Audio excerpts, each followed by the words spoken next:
பிரியமானவர்களே, கர்த்தர் நல்லவர். இந்த நாள் கர்த்தர் உண்டு பண்ணின நாள். இதில் நாம் மகிழ்ந்து களி கூறுவோம். ஆண்டவராகிய இயேசு கிறிஸ்துவின் நாமத்தினால இந்த நல்ல போதனைகளை கேட்கும்படியாக நான் உங்கள் ஒவ்வொருத்தரையும் வாழ்த்தி ஆசீர்வதிக்கிறேன். கர்த்தர் நல்லவர். இந்த நாள்லையும் நம்ம இந்த மாதத்தில் கொஞ்சம் கிறிஸ்மஸின் காலத்தில் நம்ம இருக்கிறதுனால கிறிஸ்மஸ்னா என்ன, எப்படி கிறிஸ்மஸை அனுபவிக்கிறது, எப்படி சந்தோஷமாக சமாதானமாக இருக்கிறது, இப்படிப்பட்ட காரியங்களை நாம் தியானித்து வரலான் இருக்கேன். நிச்சயமாக உங்களுக்கு பிரயோஜனமாக இருக்கும். இன்றைக்கும் கூட கர்த்தருடைய கிருபை குறித்து நாம் தியானிக்க போகிறோம். தாவீதுக்கு அருளின நிச்சயமான கிருபைகள், இதை குறித்து தான் இன்றைக்கு நம்ம பார்க்க போகிறோம். எப்படி தாவீதுக்கு, ஒரு ஆட்டு மேய்ப்பனுக்கு எப்படி அவ்வளோ கிருபைகள் கிடைச்சது. எந்த ஒரு தகுதியுமே இல்லாதவங்களுக்கு கொடுக்கப்படுறது தான் கிருபை. அந்த கிருபையை கொடுக்கறதுக்கு தான் ஆண்டவராகிய இயேசு கிறிஸ்து இந்த உலகத்துல வந்தாரு பாருங்க. எந்த ஒரு தகுதியுமே இல்லை, எந்த ஒரு சாத்தியக்கூறுமே இல்லை. அப்படிப்பட்டவங்களுக்கு கிடைக்கிறது தான் கிருபை பாருங்க. அதுல தாவீதுக்கு அருளின நிச்சயமான கிருபைகள்னு வேதத்துல அநேக இடத்துல போட்டிருக்கு. அதுல ஒரு சில வசனங்கள் தான் இன்னைக்கு நம்ம தியானிக்க போறோம். நிச்சயமா உங்க வாழ்க்கையிலையும் அப்படிப்பட்ட கிருபைகளை இந்த மாதத்துல நீங்க நிச்சயமாய் அனுபவிப்பீர்கள். வார்த்தைகளை விசுவாசிங்க.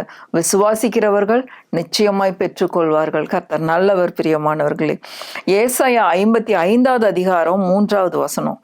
ஏசாயா 55:3.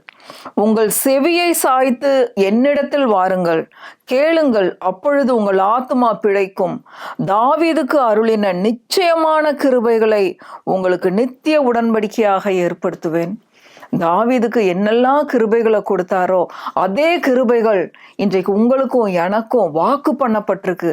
அதை நித்திய உடன்படிக்கையாக நான் ஏற்படுத்துவேன். ஆண்டவர் வாயை திறந்து சொல்லிட்டா அது நம்மளுக்கு வந்த மாதிரி தான். ஆண்டவர் அவருடைய வார்த்தையை அனுப்பி இருக்கிறாரு பாருங்க. வார்த்தையை அனுப்புனா நமக்கு வந்தோம். அந்த வார்த்தையை நல்லா பிடிச்சுக்கணும். வார்த்தையை பிடிச்சிட்டு இரவும் பகலும் அவருடைய வேதத்தில் தியானமா இருக்கிற மனுஷன் பாக்கியவான். அவன் செய்வதெல்லாம் வாய்க்கும். அவன் இலையுதிராதிருக்கிற மரத்தை போல் இருப்பான். வசனத்தை பெற்று கொண்டவங்க அப்படிதான் இருப்பாங்க. இலை உதிராதிருக்கிற மரத்தை போல் இருப்பான். இன்னொரு வசனம் போடப்பட்டிருக்கு, மாதந்தோறும் அது புது கனிகளை கொடுத்து கொண்டே இருக்கும்னு. ஒரு நாளும் நம்மளுடைய இலைகள் உதிரவே உதிராது. யாருக்கு அப்படின்னா, இரவும் பகலும் அவருடைய வேதத்தில் தியானமா இருக்கிற மக்களுக்கு. பிரியமானவர்களே, வார்த்தை அவ்வளோ முக்கியம். இன்றைக்கு தாவீதுக்கு அருளின கிருபைகள் என்னங்கிறத அடுத்த வார்த்தையில நம்ம படிக்க போறோம். கவனமா குறித்து வைத்துக் கொள்ளுங்கள். 2 சாமுவேல் 7வது அதிகாரம் 2 சாமுவேல் 7:8வது வசனத்திலிருந்து வாசிக்கிறேன். இப்போதும் நீ என் தாசனாகிய தாவீதை நோக்கி, அந்த இடத்துல அவங்கவுங்க பேரை நம்ம போட்டு வச்சுக்குவோம். தாவீதை நோக்கி, சேனைகளின் கர்த்தர் சொல்லுகிறது என்னவென்றால், நீ இஸ்ரவேல் என்கிற என் ஜனங்களுக்கு அதிபதியாய் இருக்கும்படி ஆடுகளின் பின்னே நடந்த உன்னை நான் ஆட்டு மந்தையை விட்டு எடுத்து. தாவீது எங்க இருந்திருக்கான்? ஆட்டு மந்தையில இருந்திருக்கிறான். ஆட்டு மந்தையை மேய்ச்சிட்டு இருந்திருக்கிறான். அந்த ஆட்டு மந்தையிலிருந்து இந்த தாவீது ஆண்டவர் என்ன பண்ணியிருக்காரு? பொறுக்கி எடுத்திருக்காரு. சாமுவேல் தீர்க்கதரிசிய ஈசா வீட்டுக்கு, அதாவது தாவீது வீட்டுக்கு அனுப்பிச்சிருக்காரு ஆண்டவர். அனுப்பி போய் தாவீது அங்க அபிஷேகம் பண்ணுன்னு சொல்லி அனுப்பி அவங்க அண்ணமார்கள் எல்லாம் ஒவ்வொருத்தரையா கடக்க பண்ணார். இவனா இவனா இவனாங்கும் போது ஒருத்தரும் இல்லை. ஆண்டவர் எல்லாத்தையும் புறக்கணிச்சுட்டு ஒரே ஒருத்தனை தெரிந்து கொண்டார். யாரென்ன? தாவீத. பாருங்க, ஆடுகளின் பின்னே நடந்த உன்னை நான் ஆட்டு மந்தையை விட்டு எடுத்து, ஆடு மேய்ச்சிக்கிட்டு இருந்தவனை போய் கூட்டிட்டு வர சொன்னாங்க.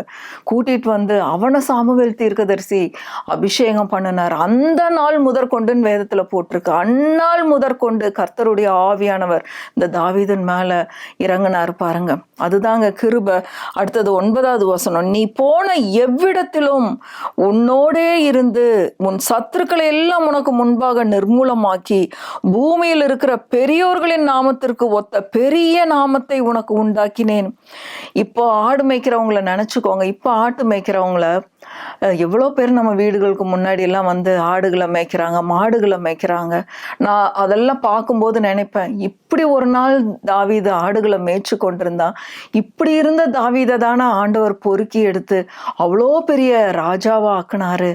எப்படி இது முடியும்? பாருங்க, கர்த்தருடைய கிருபை பாருங்களேன். அதுதான் தாவீதுக்கு அருளின கிருபைகள். அந்த கிருபை நம்ம மேலேயும் இருக்கு. அதை விசுவாசிக்கிறவங்க மேல இருக்கு. அப்படி அந்த கிருபை நம்ம மேல வரும்பொழுது பாருங்க, சத்துருக்கள் எல்லாம் யாரும் நம்மளுக்கு முன்னாடி நிக்கவே முடியாது. அதுதான் தாவீதுக்கு அருளின கிருபை. நீ போன எவ்விடத்திலும் உன்னோடு இருந்து உன் சத்துருக்களை எல்லாம் உனக்கு முன்பாக நிர்மூலமாக்கி, சத்துருக்களை நிர்மூலமாக்குனது மட்டும் இல்ல, பூமியில் உள்ள பெரியோர்களின் நாமத்துக்கு ஒத்த பெரிய நாமத்தை இந்த தாவீதுக்கு கொடுத்தாராம். அவ்வளோ பெரிய பேரை தாவீதுக்கு ஏற்படுத்தி இருக்கிறார். உன் பேரை பெருமைப்படுத்துவேன் என்று சொன்ன தேவன். இது தாவீதோட வாழ்க்கையில மட்டும் இல்லை, இதை கேட்டுக்கொண்டிருக்கிற உங்க ஒவ்வொருத்தர் மேலேயும் இப்படிப்பட்ட அபிஷேகம், ஆசீர்வாதம் வந்திருக்கு பிரியமானவர்களே. அதனாலதான் இப்படிப்பட்ட வார்த்தைகளை எல்லாம் நம்ம எடுத்து தியானிக்கிறோம். பாருங்க, இது பழைய ஏற்பாட்டில் தானே எழுதப்பட்டிருக்கு. இன்னைக்கு நம்மளுக்கு என்னன்னு தயவு செய்து யோசிக்காதீங்க. வார்த்தையை நாம் தாழ்மையாக ஏற்றுக்கொள்ள வேண்டும். பழைய ஏற்பாட்டில் போடப்பட்டிருக்கிறது அது புதிய ஏற்பாட்டிலையும் கனெக்ட் ஆயிருக்குது. நம்மளுடைய வாழ்க்கையில அது கனெக்ட் ஆயிருக்குது. நம்ம விசுவாசிக்கும் போது அது நம்ம வாழ்க்கையிலையும் பலிக்கிறதா இருக்குது. அடுத்தது 10வது வசனம், 2 சாமுவேல் 7:10. நான் என் ஜனமாகிய இஸ்ரவேலுக்கு ஒரு இடத்தை ஏற்படுத்தி அவர்கள் தங்கள் ஸ்தானத்திலே குடியிருக்கவும் இனி அவர்கள் அலையாமலும். இனி நீங்க அலைந்து திரிவதில்லை, இங்கேயும் அங்கேயும் நீங்க அலைந்து திரிவதில்லை. ஒவ்வொரு வீடா 2 வருஷத்துக்கு ஒரு தடவை 2 வருஷத்துக்கு ஒரு தடவை நம்ம காலி பண்ணி போய்கிட்டே இருக்கிறது இல்லை. கர்த்தர் நல்லவர் பிரியமானவர்களே.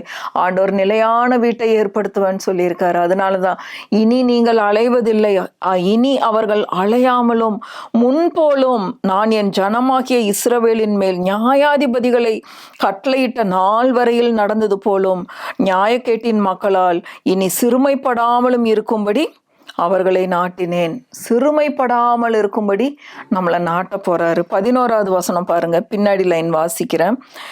இப்போதும் கர்த்தர் உனக்கு வீட்டை உண்டு பண்ணுவார் என்பதை கர்த்தர் உனக்கு அறிவிக்கிறார். உங்களுக்கு ஆண்டவர் ஒரு வீட்டை உண்டாக்க போறாரு அப்படின்னு வார்த்தை சொல்லுது பாருங்க. இது எல்லாம் நம்ம எடுத்து விசுவாசித்து இதை நம்ம ஜப நேரங்கள்ல இரவும் பகலும் இப்படிப்பட்ட வார்த்தைகளை எடுத்து தியானிக்கிறோம். கர்த்தாவே, நீர் இப்படி சொல்லி இருக்கிறீர், நீர் இப்படி உடன்படிக்கையை ஏற்படுத்தி இருக்கிறீர், தாவீதுக்கு அருளின நிச்சயமான கிருபைகளை உங்களுக்கு கொடுப்பேன்னு சொல்லியிருக்கீங்க, நிச்சயமா இது என் வாழ்க்கையில உண்டாயிருக்குன்னு சொல்லும்போது கண்டிப்பா வார்த்தைகள் நிறைவேறும். வார்த்தை வெறுமையாய் திரும்பாது. இன்னொரு அற்புதமான வார்த்தையை வாசிக்க போறோம். சங்கீதம் 89 28வது வசனம் பாருங்க. என் கிருபையை என்றென்றைக்கும் அவனுக்காக காப்பேன், என் உடன்படிக்கை அவனுக்காக உறுதிப்படுத்தப்படும். அவன் சந்ததி என்றென்றைக்கும் நிலைத்திருக்கவும் அவன் ராஜாசனம் வானங்கள் உள்ள மட்டும் நிலை நிற்கவும் செய்வேன். பாருங்க, எப்படி இது தாவீதை குறித்து தான் சொல்லப்பட்டிருக்கு. எப்படின்னா 35வது வசனம் பாருங்க. ஒரு விசை என் சங்கீதம் 89:35. ஒரு விசை என் பரிசுத்தத்தின் பேரில் ஆணையிட்டேன், தாவீதுக்கு நான் பொய் சொல்லேன். தாவீதுக்கு என்ன சொல்ல மாட்டார் ஆண்டவர்? பொய் சொல்ல மாட்டார். தாவீதுக்கு சொன்ன வாக்கு தத்தங்கள் இன்றைக்கு நமக்கும் உரித்தாகப்பட்டிருக்கு. பாருங்க, கர்த்தர் எவ்வளோ நல்லவர் பாருங்க. இன்னொரு வார்த்தை கூட தியானிப்போம். ஏசாயா 61:8வது வசனம். ஏசாயா 61:8. கர்த்தராகிய நான் நியாயத்தை விரும்பி கொள்ளை பொருளினால் இடப்பட்ட தகன பலியை வெறுக்கிறேன். நான் அவர்கள் கிரியையை உண்மையாக்கி அவர்களோடு நித்திய உடன்படிக்கை பண்ணுவேன். ஆண்டவர் நம்மளோடு கூட நித்திய உடன்படிக்கை பண்ணியிருக்கிறார். என்ன நித்திய உடன்படிக்கை? தாவீதுக்கு அருளின நிச்சயமான கிருபைகளை உங்களுக்கு கொடுப்பேன்னு. எந்த தகுதியுமே இல்லாத தாவீதுக்கு ஆட்டு மந்தையின் பின்னாடி போனவனை பொறுக்கி எடுத்து அபிஷேகம் பண்ணி கர்த்தர் எப்படி ஒரு ராஜாங்கிற பட்டத்தை கொடுத்து சிங்காசனத்துல உட்கார வைத்தாரோ, அதே தேவன் இன்றைக்கு நம்ம மேல இப்படிப்பட்ட ஆசீர்வாதங்களை வைத்திருக்கிறார். இந்த கிறிஸ்மஸின் நாட்கள்ல நீங்க இப்படிப்பட்ட சந்தோஷம், சமாதானத்தை அனுபவிக்கும்படியாக, கர்த்தருடைய கிருபையை அனுபவிக்கும்படியாக அவர் அதுக்காக தான் இந்த உலகத்துல வந்தாரு. இந்த கிருபையை நமக்கு எல்லாத்துக்கும் கொடுக்கும்படியாக தான் வந்தாரு. ஆதாம் இழந்து போட்ட எல்லா விதமான சாபக்கேடுகளையும் ஆண்டவர் அந்த சாபங்கள்ல இருந்தெல்லாம் நம்மளை நீக்கி சாபத்துக்கு பதிலாக எல்லா ஆசீர்வாதங்களையும் நமக்கு கொடுக்கும்படியாக இந்த உலகத்துல வந்தார். பாருங்க, இழந்து போனதை தேடவும் கெட்டு போனதை ரட்சிக்கவும் வந்த ஆண்டவராகிய இயேசு கிறிஸ்து பாருங்க, என்னெல்லாம் நம்ம வாழ்க்கையில இழந்தோமோ எல்லாவற்றையும் அவர் கிருபையினாலும் இரக்கங்களினாலும் முடிசூட்டி நமக்கு மீட்டு கொடுக்க வந்த ரட்சகர். இந்த சந்தோஷம் உங்கள் வீடுகளில் நிலைத்திருக்கும்படியாக இன்றைக்கு இந்த வார்த்தைகளை எடுத்து நீங்கள் தியானம் பண்ணுங்க. உங்கள் வாழ்க்கையிலையும் இப்படிப்பட்ட கிருபைகளை நீங்கள் நிச்சயமாய் அனுபவிப்பீர்கள். ஒவ்வொரு நாளும் அவருடைய கிருபை, அவருடைய இரக்கங்களுக்கு முடிவில்லை. அதுக்கு எவ்வளோ நல்ல கிருபை பாருங்க. இன்றைக்கு இந்த கிருபையை பற்றி பிடித்து கொள்ளுங்கள். நிச்சயமாகவே இன்னைக்கு எதுவுமே முடியல, எந்த சாத்தியமே இல்லை, எப்படி இன்னைக்கு நான் தப்ப போறேன்னு எனக்கு தெரியல அப்படின்னு சொல்லி பயந்து நடுங்கிட்டு இருக்கிற உங்களை பார்த்து பேசுறேன். ஆண்டவரே, எனக்கு ஒண்ணுமே தெரியாது, இந்த கிருபையின் மேல நான் சார்ந்து கொள்றேன் அப்படின்னு சொல்லி உங்களை அப்படியே ஆண்டவருக்கு அர்ப்பணிச்சு இந்த கிருபைக்கு உங்களை அர்ப்பணிச்சிருங்க. அந்த கிருபை உங்களை வெட்கப்படுத்தாது. தாவீதுக்கு நான் பொய் சொல்லேன், அவனோடு கூட நித்திய உடன்படிக்கை பண்ணியிருக்கேன்னு சொல்றாரு. அதே உடன்படிக்கை இன்றைக்கு உங்களுக்கும் அது சாத்தியமாகிறது. பிரியமானவர்களே, கர்த்தர் நல்லவர், அவரை துதியுங்கள், அவர் கிருபை என்றும் உள்ளது. ஆமென், ஆமென், ஆமென்.